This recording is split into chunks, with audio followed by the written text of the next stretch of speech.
Hi, hello friends. This is Victor from Genixgreen and Joanna factory. Today I want to introduce our laser welding machine, how to protect the battery cell.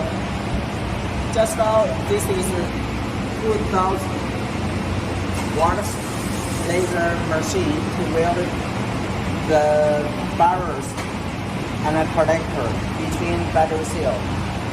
And I think if your battery pack charge and discharge current is very big, you must, the procedure is very critical.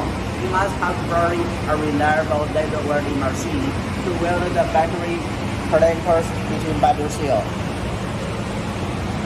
Yeah, and I give you an example. If the laser welding machine is not good, maybe the welding port, like the barrels, is not good. Okay.